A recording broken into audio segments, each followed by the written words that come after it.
Enrique Peña Nieto, presidente de nuestro país entre el año 2012 y el año 2018. Llega a la presidencia de nuestro país por parte del Partido Revolucionario Institucional después de 2 sexenios gobernados por el PAN, por Vicente Fox Quesada y Felipe Calderón Hinojosa. Llega con un amplio margen de votación hacia la presidencia de la República. Gana con ese amplio margen, en contra de su principal opositor, que era el representante del Partido de la Revolución Democrática. Y en ese punto fue acusado por sus opositores por haber hecho una compra muy grande de votos, por haber comprado votos, lo que se convertiría de haber sido comprobado en un delito electoral, pero no llegó a esos puntos y por eso ganó la elección. Se le acusaba de que había comprado muchísimos votos a través de dádivas como despensas, como bultos de cemento y otros productos.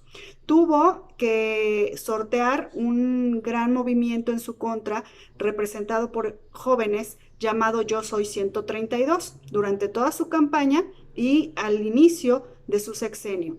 Ese movimiento generó mucha polémica, sobre todo en contra del Partido Revolucionario Institucional y, claro está, en contra del actual presidente Enrique Peña Nieto en esos años.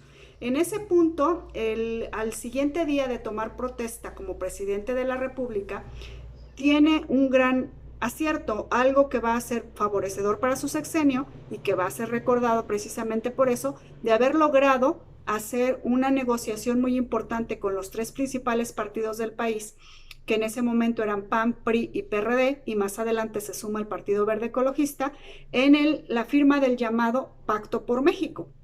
Ese Pacto por México pudo permitir al sexenio de Peña Nieto realizar las reformas estructurales que tantos años, sexenios anteriores no se habían podido llevar a cabo. Reformas estructurales que en total fueron 11 y entre las más recordadas y reconocidas está la reforma energética, la reforma educativa, la reforma fiscal, entre otras. Esto va a ser el eje rector de su sexenio y va a llevar a cabo pues una serie de cambios importantes a la constitución de nuestro país, reformas profundas. Su sexenio va a ser recordado precisamente por estas reformas, pero también por mucha violencia y por una gran polémica que siempre estuvo permanentemente alrededor del presidente y de algunos miembros de su familia, como su esposa. En el punto de la economía, nuestro país logró mantenerse estable, aunque no crecimos el 5% que él había prometido en su campaña, sí logramos crecer un 2.5%, un poco más de lo que había dejado el sexenio anterior. El sexenio anterior de Felipe Calderón Hinojosa nos dejó con un 1.8 de crecimiento. 1.8%, y el sexenio de Peña Nieto hasta 2017 había alcanzado ya el 2.5% de crecimiento. Ese fue un factor favorable para mantener estable la economía y permitir la confianza de inversiones extranjeras que acudieran a hacer esa inversión en nuestro país, y hubo un crecimiento en esa inversión directa de capitales extranjeros. Sin embargo, también se le va a criticar por el otro lado de la economía el aspecto negativo, que va a ser que la deuda externa aumenta de un 33.8% que había dejado el sexenio anterior del PIB, aumenta a un 46.4 hacia 2018, es decir, hacia su último año de sexenio. Y también el peso en esos años sufre una gran devaluación, cerca del 65% hacia el dólar. Entonces, esos dos factores, el endeudamiento y la devaluación del peso, son el lado negativo de la economía que se tuvo durante el sexenio de Enrique Peña Nieto. Derivado también de las reformas estructurales, principalmente el aspecto energético, se da lo que se conoció como el gasolinazo, debido a que con esta reforma se permitía la liberalización del precio de la gasolina. Este precio aumentó considerablemente, aunque en sus argumentos Enrique Peña Nieto siempre manejó que de alguna manera en los años siguientes este precio iba a bajar también considerablemente, pero pues en esos momentos, con la subida del precio del petróleo llamado gasolinazo, pues muchos ciudadanos estaban muy descontentos con esa situación de aumento de la gasolina.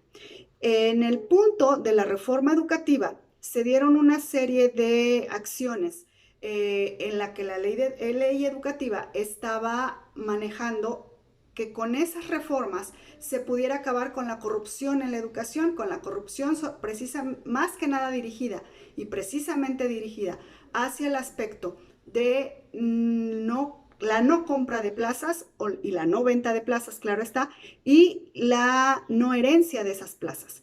Y se creó un sistema para admitir a los nuevos maestros solamente que hicieran y pasaran un examen que les diera la idoneidad para estar frente a grupo. Y se creó un sistema de evaluación para evaluar constantemente a los maestros en frente a grupo para determinar su calidad de enseñanza.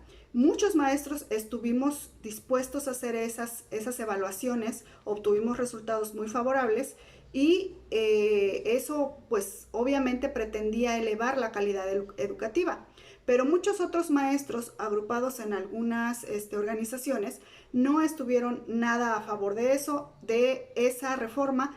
Llevaron a cabo varias movilizaciones, llevaron a cabo varias protestas y algunas de esas organizaciones no dejaron que quienes estuvieran integrados a ellas pues llevaran a cabo estos exámenes, aunque fueran solicitados por medio de la autoridad correspondiente. Muchos maestros se ampararon ante esta situación.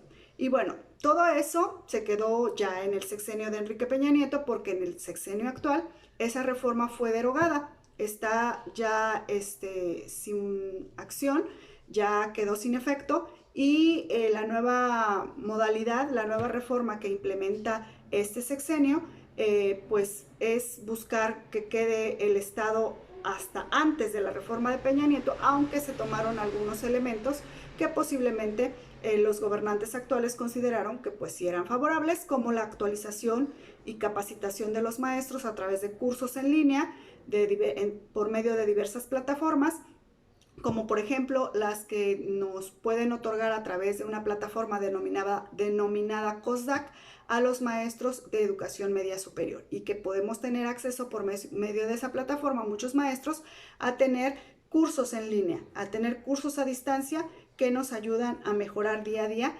nuestra enseñanza, nuestro método de enseñanza. En el punto de lo que fue la violencia, hubo mucha violencia en nuestro país, aumentó la inseguridad, ha venido en crecimiento y la inseguridad y la corrupción se vieron pues hacia arriba. En el punto de la violencia se sufrió en el sexenio de Enrique Peña Nieto la desaparición de los 43 estudiantes de Ayotzinapa en Guerrero. Y ese va a ser un punto muy lamentable y negro del sexenio de Peña Nieto, que hasta la fecha no se ha podido esclarecer. Se estableció una fiscalía especial desde el sexenio anterior, continúa en pero no se ha podido llegar a una verdad definitiva. Se han hecho investigaciones, ha habido organismos internacionales que han intervenido para que esto se esclarezca. Sin embargo, hasta la fecha no ha habido el avance definitivo de esta investigación.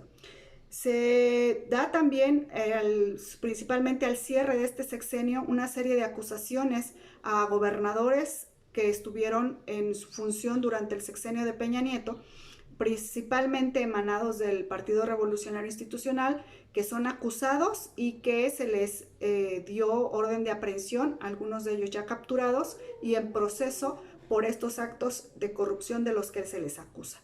El sexenio de Enrique Peña Nieto, entonces, es un sexenio que cuando lo veamos ya en el punto analizado de la historia como ciencia, estaremos considerando todos estos puntos de los que estamos hablando hoy.